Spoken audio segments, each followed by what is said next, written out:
Ini ada kabar menggembirakan. Maksudnya menggembirakan bagi keluarga Mulyono. Jadi ada berita saya baca di kompas.com bahwa klarifikasi Kaisang soal jet pribadi batal. KPK itu adalah bonekanya presiden. Coba kalau dia bukan anaknya presiden, dapat enggak kayak gitu? Misalnya anak saya, misalnya. Betul. Nggak bakal dapat. Bea Cukai sekarang itu agak aneh ya. Jadi Kaisang itu dibilang dari domestik, dalam negeri, bukan dari luar negeri. Padahal udah jelas-jelas di Instastory-nya Erina itu tag lokasinya di Amerika. Katanya lembaga independen, tapi kok tidak bernyali hadapi keluarga Jokowi. KPK ini seperti dikebiri, guys. Bang, ngapain bang? Ini mas dari orang hilang. Lah ciri-cirinya gimana? Ciri-cirinya laki-laki. Iya. Badannya setengah keker. Iya. Terus umur 29 tahun. Jadi nggak bisa maju pilkada. Lah terakhir lihat di mana emang? Di pesawat jet. Lah itu mah Kaisang Nah iya namanya Kaisang. Lah dia mah nggak hilang. Oh iya lupa Kaisang nggak hilang. Terus yang hilang apaan? Yang hilang kan nyali KPK. Tunggu.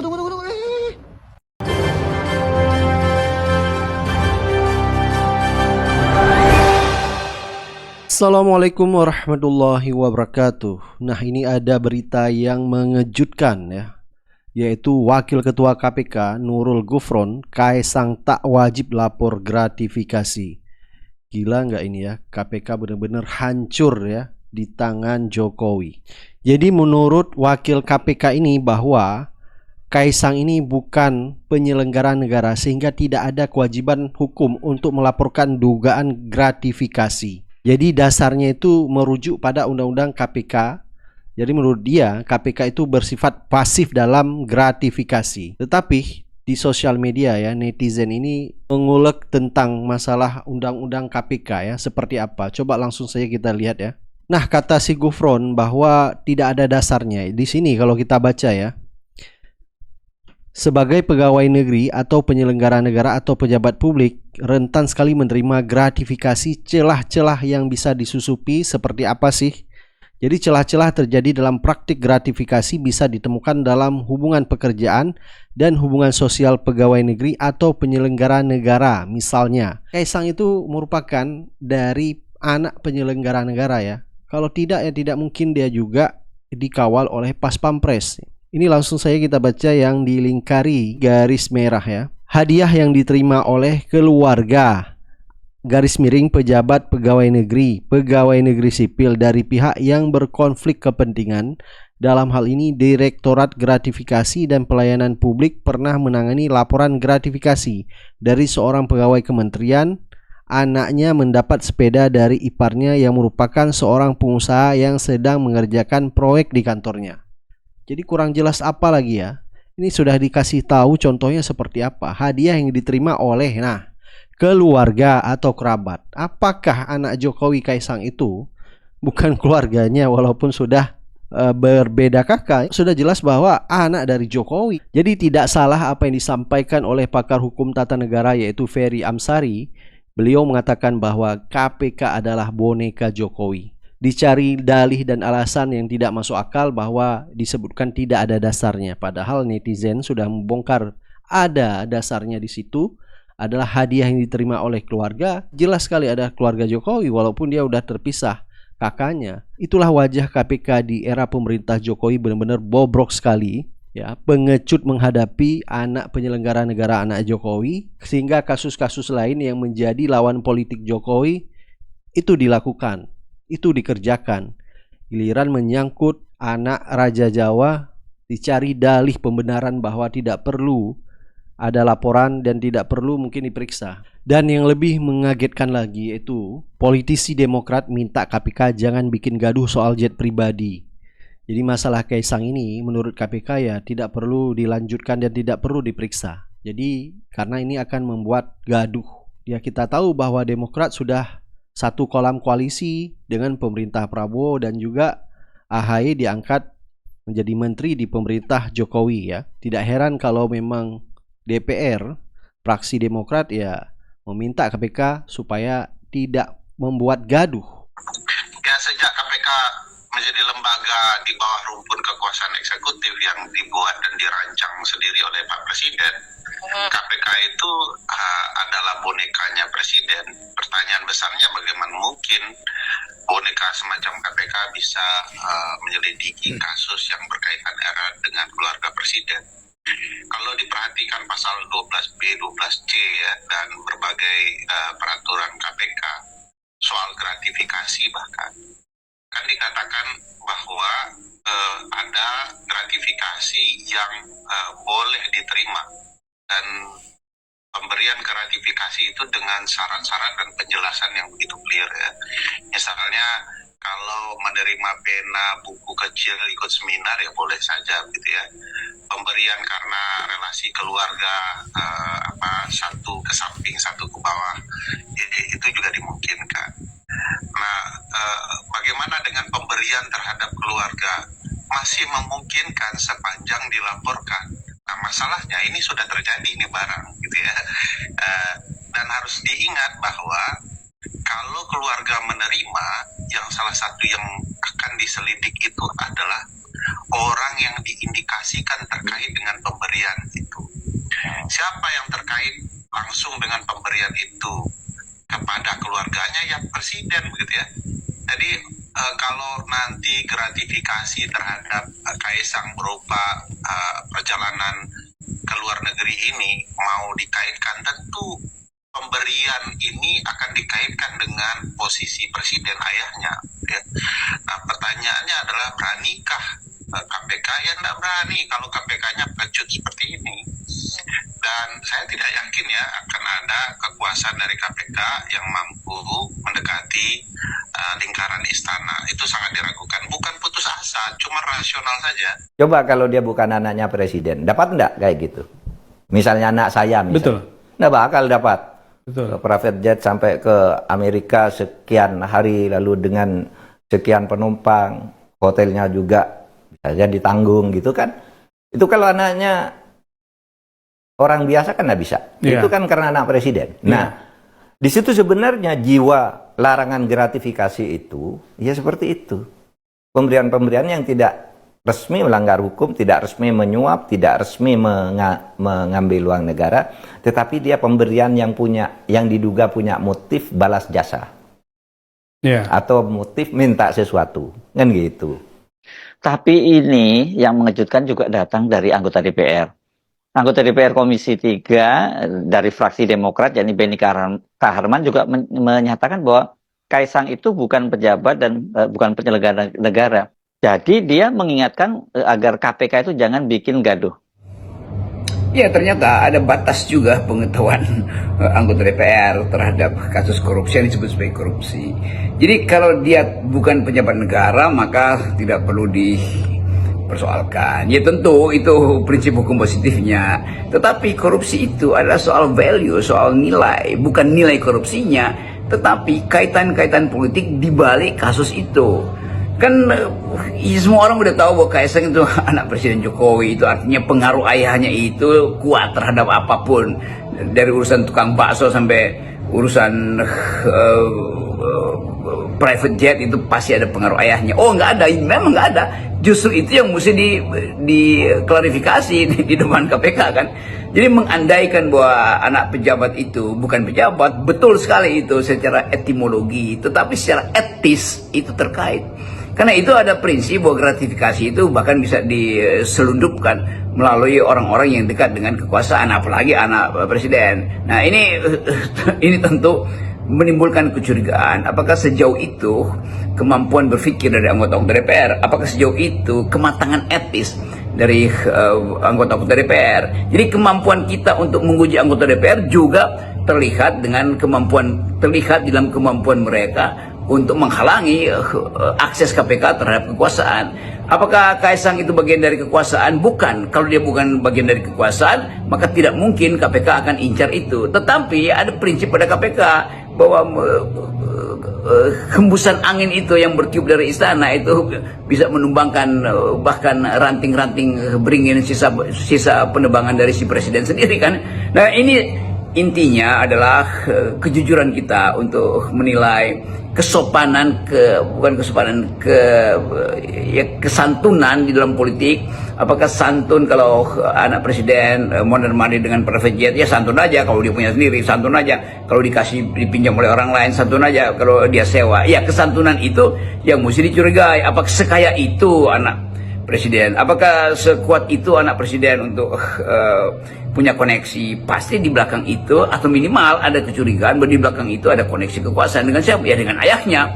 Jadi itu sebetulnya prinsipnya untuk mulai dugaan. Jadi presumption of innocent nggak berlaku di situ justru kan. Karena KPK tetap harus punya presumption of guilty supaya dimungkinkan untuk diperiksa. Presumption of innocent itu adalah hak hakim sebelum diputuskan, ya presumption of innocent. Tapi KPK kan punya peralatan untuk mencium semacam bau awal dari gratifikasi. Jadi dengan cara itu aja kita udah bisa paham bahwa KPK memang punya hak moral minimal. Presiden ini kebal KPK karena dianggap pengangguran. Kenapa sih kasusnya Kaisang ini tidak diperiksa KPK, sedangkan kasus selebgram yang viral itu diperiksa oleh KPK? Ini namanya double standard. Jadi narasi yang digembor-gemborkan itu, Kaisang itu pengangguran dan dia itu bukan PNS maupun penyelenggara negara.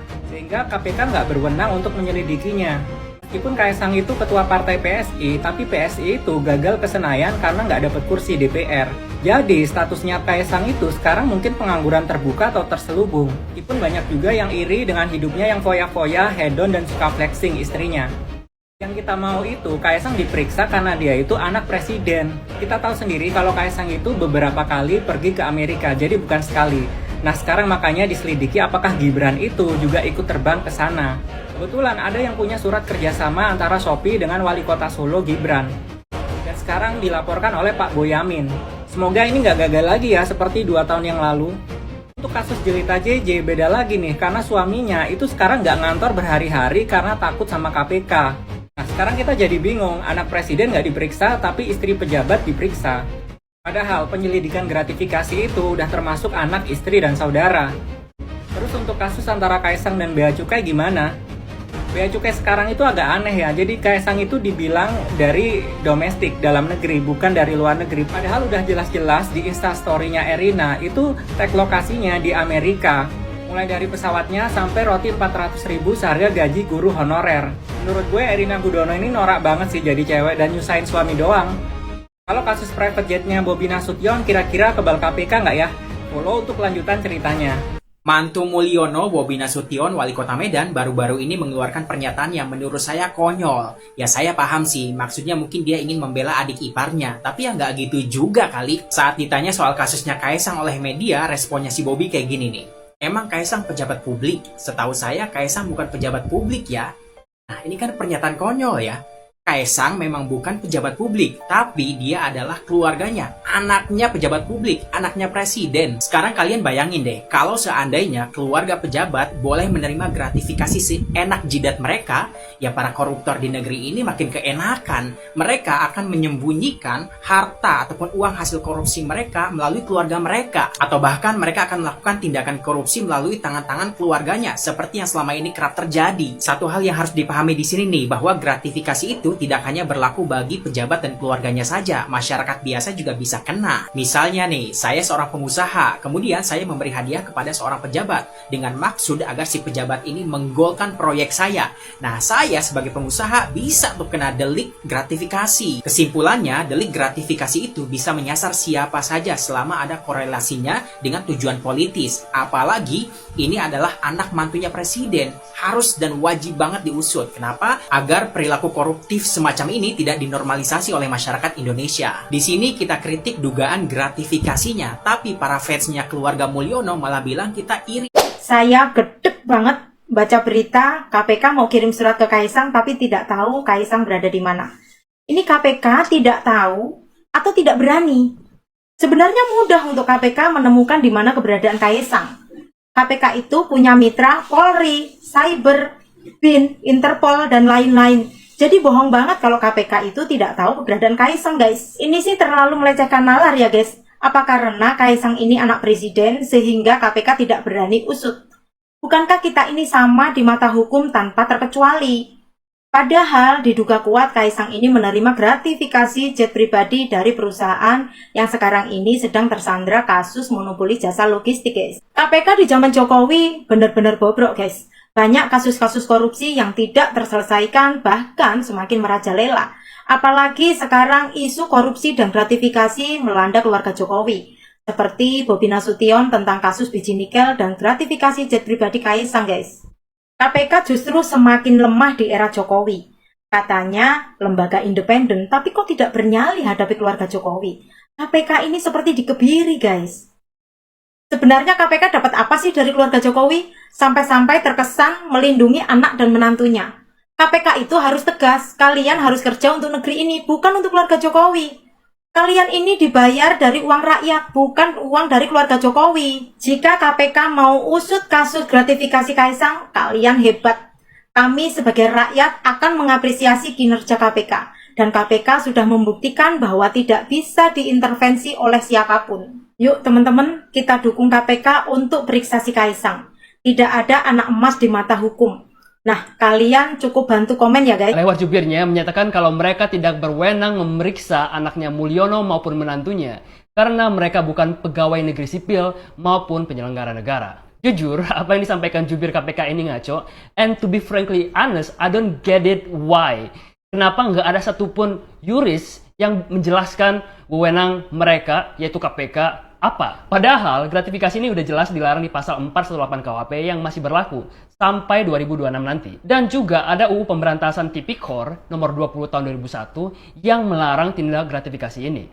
Nah, kalau kita lihat pasal-pasal tadi, memang benar yang dilarang menerima gratifikasi adalah PNS ataupun penyelenggara negara. Tapi, ada dua jurisprudensi penting yang perlu dilihat untuk memahami pasal 418 KUHP tadi maupun pasal-pasal lainnya yang ada di UU Tipikor. Yang pertama, putusan Hokrat 10 April 1863. Putusan Hokrat ini singkatnya menjelaskan kalau pasal 418 KUHP tadi juga bisa menjerat keluarga pegawai negeri sipil yang menerima gratifikasi. Putusan Hokrat ini sederhananya seperti putusan Mahkamah Agung di zaman Kerajaan Belanda yang masih relevan hingga saat ini. Karena KUHP itu sendiri sebenarnya adalah hukum Belanda yang kita gunakan hingga saat ini lewat Undang-Undang Nomor 1 tahun 1946. Kedua, jurisprudensi yang menjadi penting juga adalah putusan Mahkamah Agung tanggal 19 November 1974. Singkatnya, putusan MA ini menghukum Sumarto Sumarjo sebagai pegawai negeri karena istri atau anaknya menerima gratifikasi. Jadi sebenarnya udah jelas secara hukum, KPK memiliki kewenangan untuk memeriksa anaknya Mulyono maupun menantunya.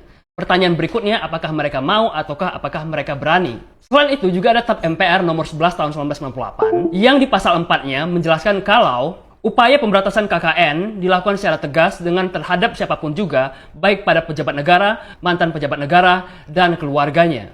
Jadi sekali lagi, please stop pura-pura bodoh atau menganggap semua rakyat Indonesia itu bodoh, karena bukti-bukti tadi, jurisprudensi dan sumber-sumber hukum tadi, menjelaskan kalau sebenarnya KPK berwenang untuk memeriksa Mulyono maupun keluarganya. Ya, yakinlah bahwa itu pasti karena ada tekanan. Kalau Tessa ngomong tidak ada tekanan, itu berarti harus dibalik bahwa itu ada tekanan.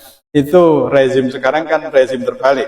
Apa yang diungkapkan itu adalah kebalikan dari kenyataan. Jadi teman-teman, netizen, rakyat jelata, rakyat Indonesia, siap-siaplah kecewa dengan gerakan KPK.